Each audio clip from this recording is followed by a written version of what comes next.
Hello there. How we doing? How's everybody? Lunch was good? Yeah, feeling like a little bit like, ooh, like I'm gonna have a nice nap in today's talk right now. Yeah, after lunch, you know, well, you can, but it's gonna be a challenge because I'm gonna try to make it as hard as possible for you to lose interest on this. Now, we're gonna talk about taking decentralization beyond current borders. What does that mean? Well, I think before starting with decentralization, we should have like a common understanding of what I mean with decentralization. Right? We can have like a bunch of systems. We can be creating systems that are technically to have the ability to be decentralized, but actually decentralization is a gradient in which properties emerge. What does this mean? Well, you can have like the most Byzantine fault tolerance resistant protocol in the world, but if you have one node, this is a centralized system. I'm sorry. If you have two nodes, you start getting like a little bit of very basic data redundancy as an emerging property of this. A little bit, it starts getting interesting when you have nodes in different locations. You get resistance to some natural disasters, for example. You get nodes in different power grids. You get resilience to power outages. You get nodes in different political jurisdictions. Means that you are now resistant to political inference. That's starting to be very interesting for decentralized systems like Gnosis Chain or Ethereum. You have nodes in different types of hardware, different types of cloud providers. Now you have resilience to hardware failures, vulnerabilities. And why do we have so many client implementations written in different types of code? Because this way we are resilient to bugs, zero-day exploits, vulnerabilities, etc., etc., etc. Plus, on top of this, we have system-specific type of properties that emerge, that come out or emerge when we have different sets of validator ownership or different sets of validators owned by different people. If we're talking about proof of work, different hash rate concentration, different bandwidth, storage connection, etc., etc. This is not. This is very, very similar to what in aerospace industry it's called the similarity. And it gives resistance to common-made failure, right? This is not specific about blockchain. We're not inventing anything new, but we are using these properties. Now, we know about decentralization, and we know that it's good because it gives you all of these properties. For the longest time, we've considered solo staking as the gold standard of decentralization. And solo staking is amazing. It might well be the gold standard of decentralization because it works in any country. It depends on one person deciding to run a validator or a node. And this person can be in any geopolitical jurisdiction. It can be under any ISP, under any power grid. It doesn't really matter. You can have nodes everywhere in the world thanks to the power of solo staking. It also favors small and nimble groups. One node caters to very few validators. So if one node goes down, that may be sort of, if you're running a validator, that might be complex for you. You might get a little bit nervous. But for the network, that's probably negligible. It's not a point of failure for the network that you are down for a minute, which is not the case when you have big operators, large stakers that are all under one node, for example, and if they go down, the network can feel that. So solo staking is a lot better than these big corporations capturing all of these validators, capturing all of this ability to produce blocks and creating some sort of centralizing a point of failure of sorts. Now, the state of Gnosis Chain decentralization. Well, it's not too bad. We have 150,000 validators, 2K nodes in 76 countries. That doesn't tell us a lot, but just for comparison, we can compare it to Ethereum, where we have 700K validators, 12K nodes, and 25 counters. So if we compare these numbers, we can see that Gnosis Chain is in a lot of countries. And I think the Gnosis VIP program has a lot to do with it. Now, how many of you are running validators? Nice. Wow, that's a lot. That's a lot. I'm counting here Gnosis Chain and Ethereum, right? Very well. That's a lot of people because this is the best public ever. Fantastic. So, okay. So, where do you live? I mean, this is obviously biased because we're in Germany, so you probably live somewhere around Europe or close by.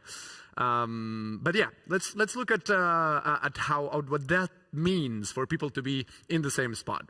So, how many of you know what the Nakamoto coefficient is? Well, if you don't, just read. And the Nakamoto coefficient is the amount of entities that are required to compromise the network. And the reason why I was asking, where are your validators, or where are you based, or where do you have these validators, is because in Gnosis Chain, the Nakamoto coefficient is 2. Remember when we talked about decentralization and we talked about political inference?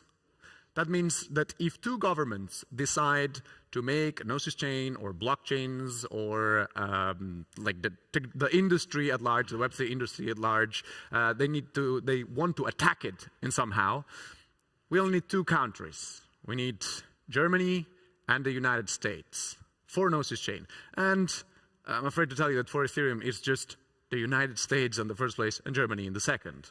So we don't, like the Nakamoto coefficient of Ethereum is not a lot better than Gnosis Chain. It's exactly the same. And it's the same 2 countries. And those 2 countries are politically, they're not that different. They're all Western countries that have a lot of policies together. Right. So how did we get here? We've decided that solo staking is the gold standard of decentralization. But solo staking has its limitations. We are promoting solo staking. We're promoting with the Gnosis VIP. We're promoting with projects like DappNode that try to make it very simple for people to run nodes by themselves. But solo staking has limitations. These limitations are that most people that run validators end up being in the West. Why? Because disposable wealth. It's where there's more wealth in the West, usually, and where people can afford to take risks. They have safety networks, economic safety networks. They can afford to invest in risky technology like Web3 and all these cheeky things that somebody that is a little bit more strapped for cash would basically hesitate to put money in. Most of the information is in English, and we are educated in our schools in English, so we have easy access to this information, and we have trustworthy internet connections and power grids, etc. So it gives us a lot more trust as well that if we put our money into a validator, we're not going to lose it because of an outage, etc., which we cannot say the same for some other countries. Now, this is for solo staking, but and then you may think, how about the pools and how about companies and how about like them? Well, they are based in those countries, right? They are based in the West. They're not going to help us out here. They're not going to help solve and overcome these limitations by using traditional pools or traditional centralized exchanges for decentralization or to try to promote decentralization in any sort of way. Let me do a little bit of an intermission. Now, who the heck am I? Why am I just blasting with decentralization right now? Well, I am the COO of DappNode, and at DappNode, our mission is to make it extremely simple for any of you to run a validator or any sort of node. And we do that by offering you a UI with a couple of clicks, and you can run these validators and these nodes privately in your own hardware and without any technical knowledge. DappNode comes in 2 flavors. You can buy a plug-and-play machine, literally a machine that you plug into your router, and it just magically works, and you can deploy validators of whatever you want. And for the most technical of you, you can install free open-source software into your own machine, and you don't have to buy the machine from us. Right, so this is how it looks. This is how we make it easy for you to deploy a Gnosis Chain validator. You need to click here on choosing an execution client. you can choose your consensus client. You need to choose one of these three, and then you'll need to install a Web3 signer to keep your validating keys, and then you click Apply Changes. That's 4 clicks. How many clicks do you need to run a Gnosis chain validator?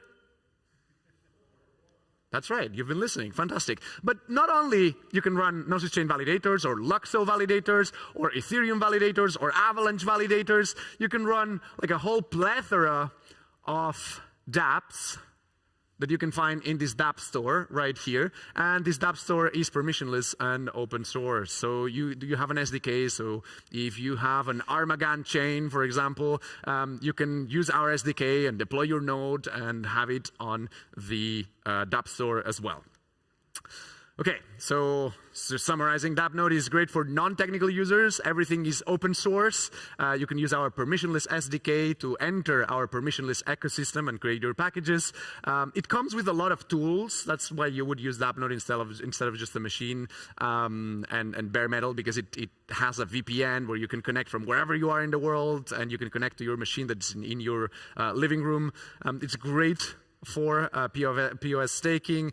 It runs on very limited hardware, and it has an amazing community that you can go to if something goes wrong. How are we related to Gnosis Chain, for example? Because I was speaking with Gnosis Chain. Speaking about decentralization, how are we helping Gnosis Chain decentralization? So 1/3 of the validators, according to the Gnosis Chain Validator Survey, 1/3 of the validators use DappNodes. And if you look at the graffitis of the validators, the graffiti is the field that you can just write when you run a validator. 12% of them have the default graffiti that we have if you deploy on DappNode. You can change it, but the default will say the word DappNode on it. So 12% of the validators are running on DappNode. And this means that 12% of the validators, at least 12% of the validators, are in their own homes, in different countries, running with hardware that they might have bought from us or they might have built themselves. So this is a great way of like pushing decentralization forward, because anybody from anywhere in the world can run a DappNode, right? So we have an incentive program that is now stopped, but it will come back, where we gave, Gnosis Chain is very, very committed to decentralization. So what they did is they give 4 validators, 4 GNOs, 4 validators to every person that bought a DappNode machine. And the return on decentralization, which is a concept that I just made up, is of 4.5x. Means that by giving people 4 validators, they have bought, or they have, they're now running 18 validators. So they have bought on average 14 validators themselves and added them to what Gnosis provided them.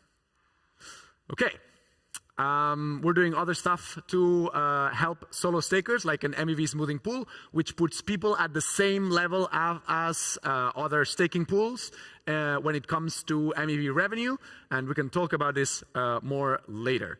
But let's go back to solo staking. Solo staking is what we've been promoting so much, right? But as we've seen, it has limitations. It causes this centralization in these Western countries mostly because of the reasons that we have talked about.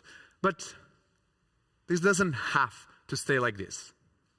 I'm here to present you the new framework for expanding decentralization beyond the capabilities of solo staking. And this is community staking. Community staking doesn't come from me. Community staking is the perfect storm brewing with a lot of different initiatives that are happening in the ecosystem. Number 1, what you need to run a validator is liquidity, be it GNO, be it LYX, be it Ethereum. You need liquidity. And we have many, many protocols now, like Stakewise, Stakehouse, Ether.fly, Lido, that have like a bunch of ETH, and they need to put it to validate somewhere. And they might want to put this to validate in the centralized places because it's better for Ethereum as a whole, or for whatever network it is as a whole. And they're just all working on decentralizing their node or node operator set. Now, at the bottom, we have communities. There's a lot of communities organized around different blockchains, and they are the ones that translate content. They're the ones that can really bring the knowledge about Web3 into other countries, into non-Western countries, by translating the documentation, by making events, by making like boot camps, etc., etc. And they can also pool economic resources to put up front bonds, for example, to participate in the permissionless or decentralized node sets of these protocols that offer liquidity. Because remember, communities, let's just assume for now that what they don't have is this liquidity. Now, how do you bridge this liquidity on an LSD network like Lido, let's take the biggest one, and the communities that really want to run, they have the capability of running this hardware, but they do not, like, how can they offer assurances to Lido that, yes, please give me this ETH and I will operate my nodes and then I will get paid as well. How can this happen? What's in the middle of these two? Software and hardware. And software and hardware, how many of you have heard about DVT? There was a presentation before about DVT. Yes? Not so many? Okay, yeah. Okay, good, good. So DVT is basically a, don't kill me, Diva people, but DVT is basically a multisig for validators. This is a very, very big simplification, but it's a multisig for validators. It means that you can take a validator key, break it down into pieces, spread it out in different machines, different pieces of hardware, different dApp nodes maybe, and if one of these dApp nodes is down, is not online, it doesn't matter. The other three pick up the load. It's like a multisig. You only need 3 out of 4, 4 out of 5, 7 out of 10, whatever configuration you may. And this is Diva, for example, who did a talk later before. This is Obol, this is SSB. There's the diversity on the clients that you can use. And all of this software can be run easily without any technical knowledge whatsoever by using a thing like DappNode. DappNode also provides you with the hardware, so the bridge in between these is something like DappNode. Now we have the full stack. This is the full stack for community staking. And it is not part of my imagination. As I said, I did not invent this. I'm just putting a framework together where it's easy to explain how it works. But this is actually already happening.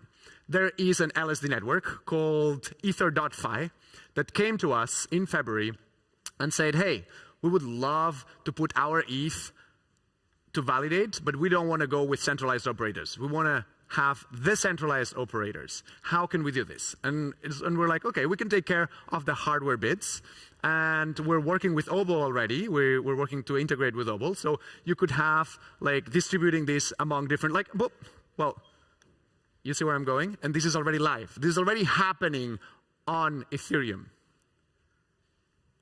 Not only this, but there are a lot more projects coming up soon. There's ETHKipu, a Latin American group that just set up yesterday another Obol cluster using dApp nodes. There is these 2 places in Africa that got a dApp node granted by the Ethereum Foundation, and this one in Nigeria is from DV stakers. So more and more, we're getting all of these dApp nodes out there, all of this hardware. But remember, I just want you, like I'm saying dApp node a lot, but I want you to remember that dApp node itself is nothing. dApp node is just a UX crutch to run all of this software. You can run a validator without DappNode. DappNode just makes it easier. So every time I say DappNode, I mean the pack of the hardware and software which you can run by yourself. The important thing is not to remember that DappNode can do it. DappNode can, obviously. But the important thing is to remember the framework, right? The 4 stages. And what we end up with this is we end up with communities that are spread all across the world. They gain access to revenue on the base layer of Web3 by validating layer 1s without speculation, without DeFi. They get a safe entry to Web3 that pays for their honest work of validating the chain. There is a low investment. You need to invest on the hardware, or like you do need to do some work in order to get paid. And that helps redistributing this wealth and, of course, decentralizing the chains. One one of the things that you can do is you can use very, very low power. This is what we're working right now. I just want to touch on this very, very briefly. We're working on having this as a package of hardware that you can sell to a community. You can get very low-powered hardware like Raspberry Pis and a couple of bigger ones, and you create this cluster, and you can have 2 of these machines failing before anything happens to the validator. And you can get all of these as a product from us. So if you're more interested in exploring this way for your protocol, if you want to get decentralized validators, let's talk later. And I just wanted to add this meme because I love it. I made it myself, and I think that a lot of what happens with crypto, a lot of the bad things that happen with crypto are on the speculation. A lot of people are getting burned real bad going into Web3, trying to earn money on the wrong way, and a lot safer way to bring people into creating actual value for the network and at the same time earning money themselves is to participate in the consensus layer. Thank you very much. Let me know what you think about community staking.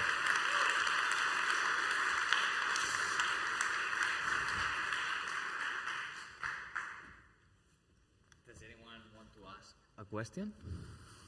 Yeah, there. Hi, thank you for the talk. Could you explain a bit, maybe in very simple terms, so if I want to be a validator with the Dapp node, do I need 32 ETH? No, you don't. You can participate in some other protocols. So in order to run a validator by yourself, you obviously need 32 ETH. It's important to notice that an Ethereum validator requires necessarily 32 ETH per validator, but you don't need to have them yourself. You can use Dapp nodes, and you can use things like Rocket Pool, and you will need to only put up a bond of 8 ETH, and then Rocket Pool is the ETH provider, as we were saying in the framework, as the ETH provider would provide the rest. You can even do it with 4 ETH with Stakehouse. You can put 4 ETH upfront, and the Stakehouse protocol can provide the rest. So yeah, you don't necessarily need 32 ETH. I guess like a follow-up question then, if I commit less than 32 ETH, if I make a mistake or if my hardware makes a mistake for some reason, then the one who provides the rest of the liquidity will get slashed? Or like, how does the risk correspond to my contribution to the 32 ETH that is being actually staked? Yes. So obviously you will put up this bond up front, this 4 ETH, this 8 ETH. They're nothing more like they could give you this ETH for free, but they require you to put up some front, so they have something to take if you do this work wrong. So if you use something like DVT, if you do something wrong, nothing happens. The rest of them pick up the work, pick up the slack, they do it well, they do it properly, nothing happens to you. That's fine. If you're doing it on your own without any DVT, without any cluster, without any multisig, as I was saying, then slashes are very, very, very, very rarely. I don't think there's been any slash that was up to 4 ETH. Theoretically, it might be possible. Lion is coming next. He can tell you more about this.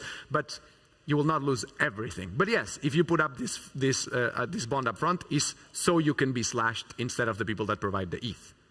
But you also get revenue out of it. And it's extremely hard to get slashed if you don't actively try to do something malicious. Okay, so unfortunately, time is running up, but you can for sure grab him outside and ask him more questions, or if not, join the DappNode Discord, and for sure he'll be more than happy to answer. Thank you very much, guys. Thank you.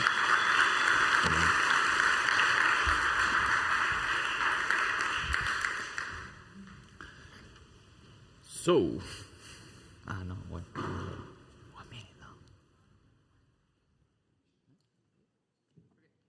So the next speaker is going to be exploring how to increase Gnosis chain security going into the L2 world, and this talk is given by Dapp Owl. Oh, sorry, Dapp Lion. So please welcome him.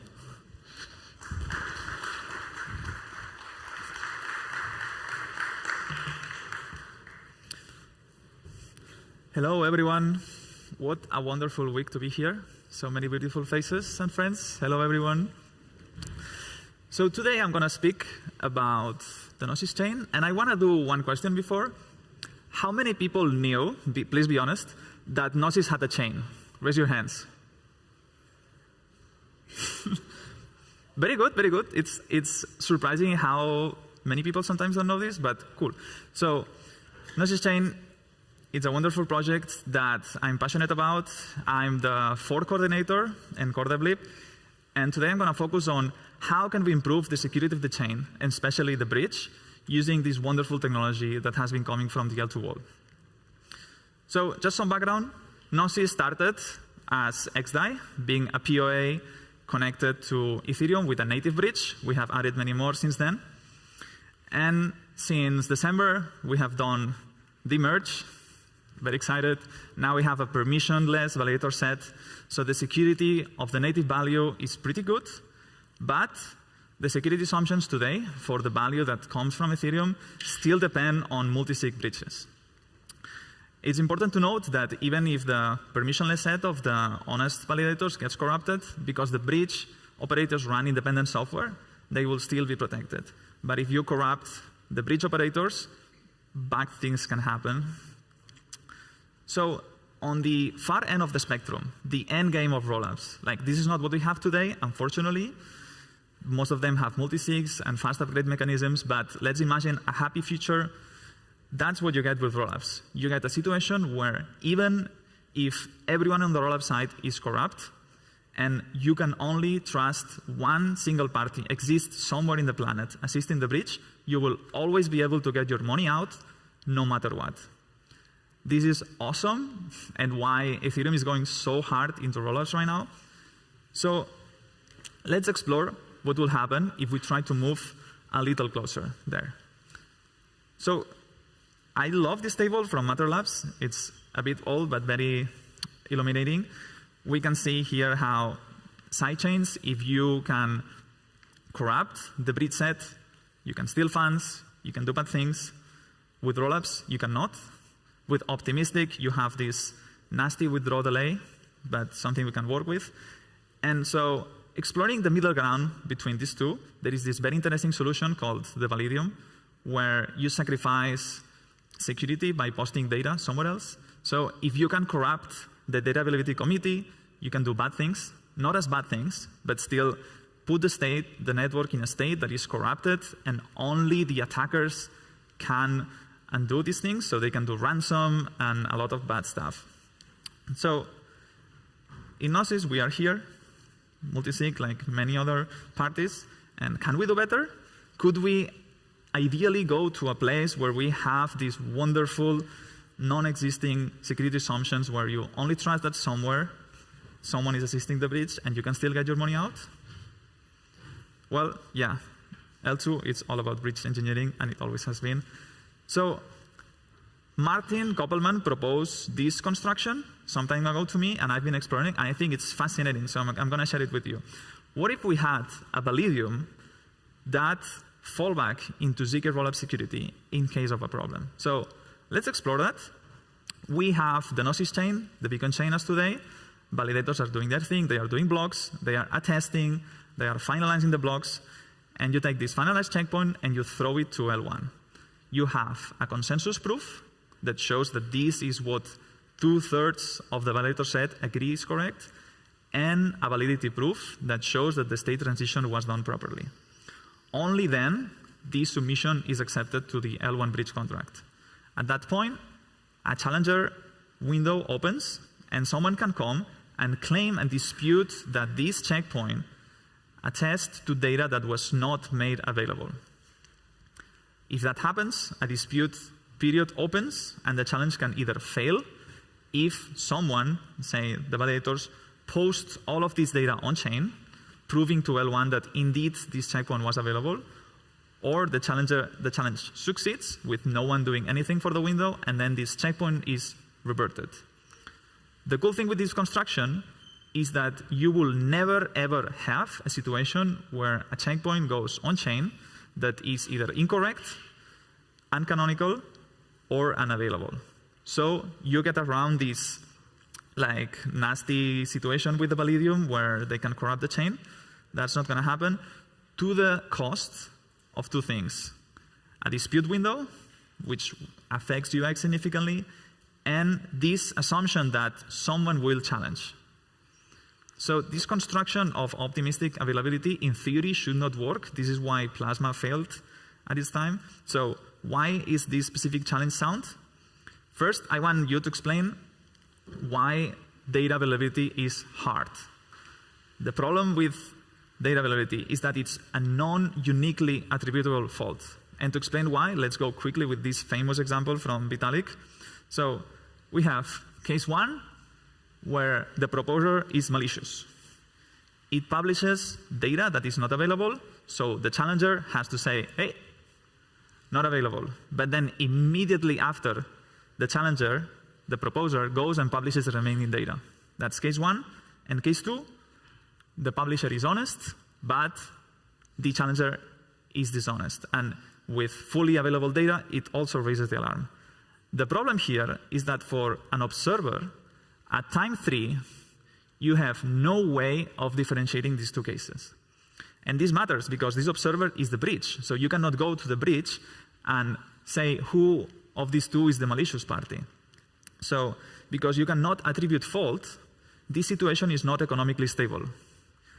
If we had a case where the challenger had the expectation to make money out of a challenge, it could just challenge all the time, like there is no tomorrow and money pump.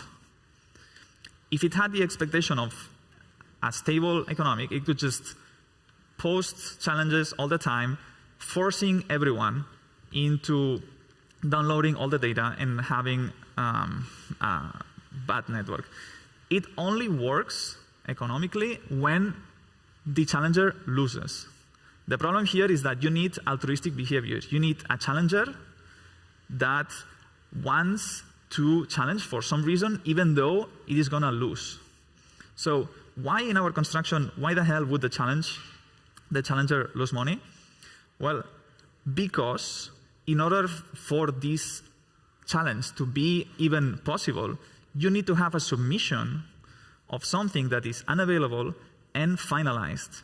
What means that not the whole, but 2/3 of the Gnosis beacon chain set got corrupted, malicious, or something really bad that is both very rare and something really worrying.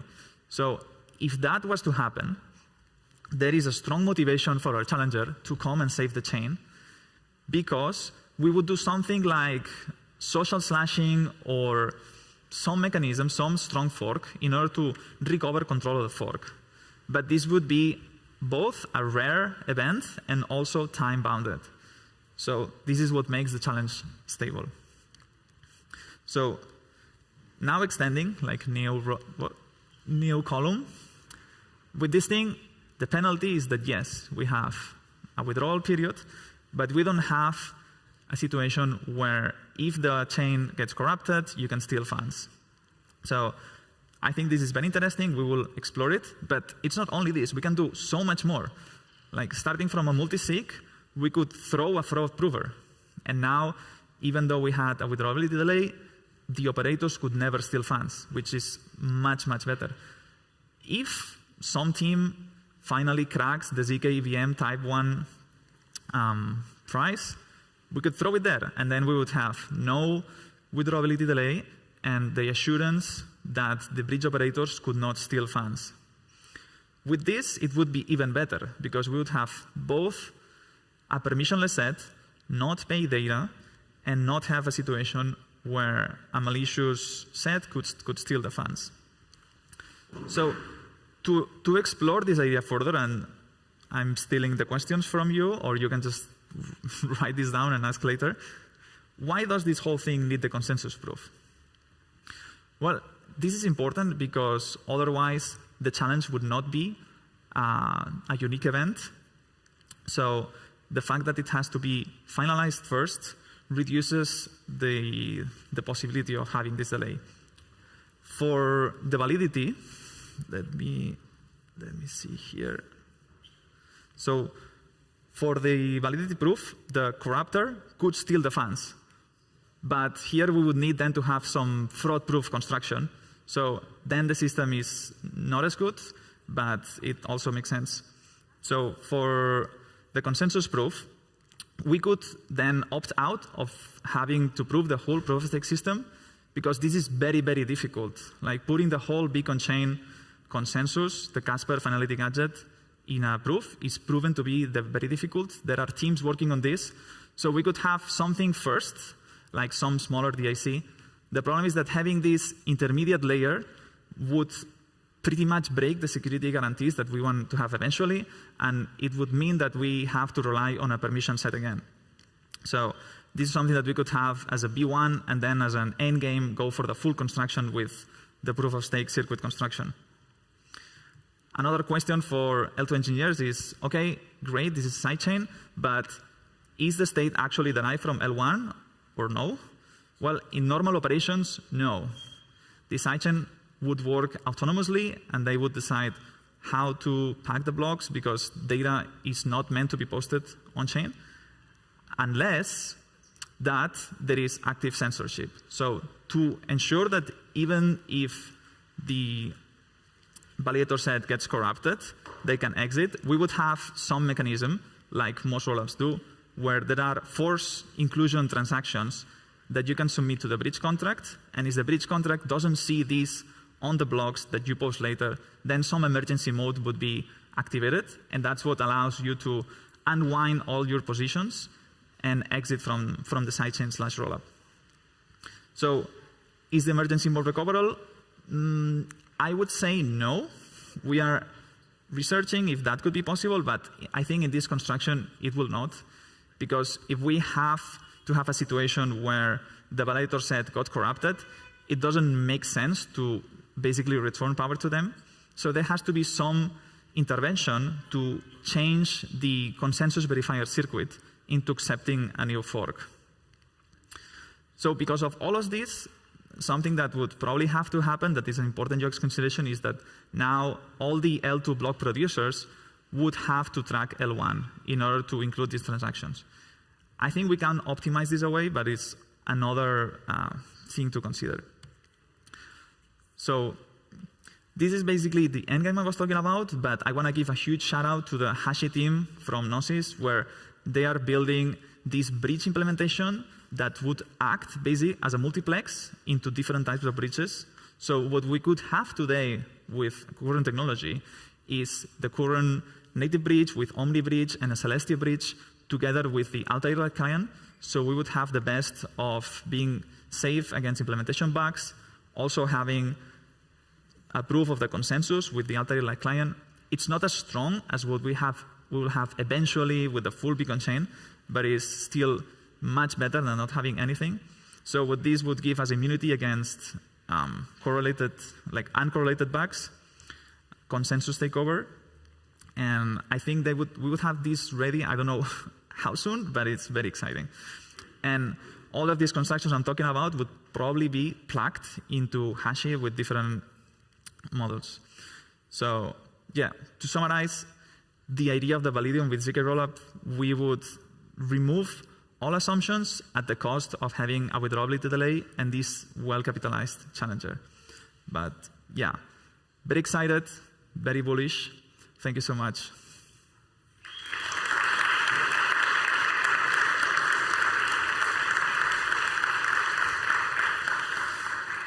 Question time.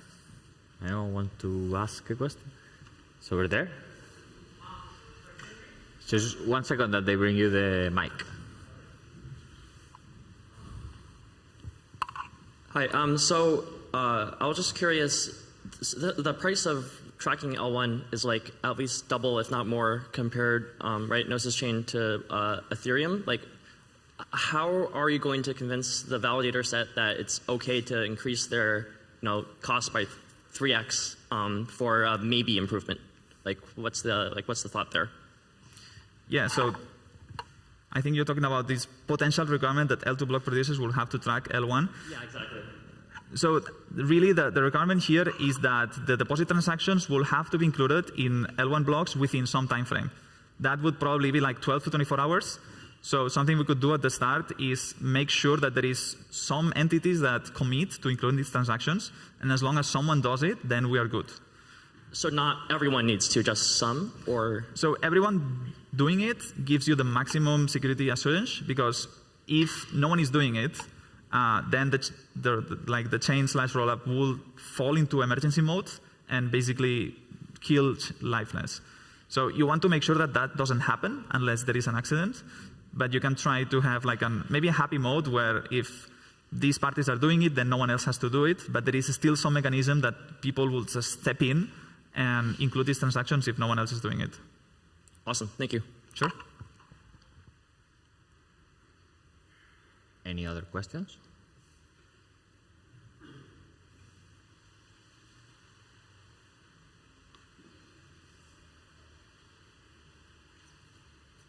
No? No questions? Now is the chance, eh? No? Okay. Well, thank you for coming and thank you.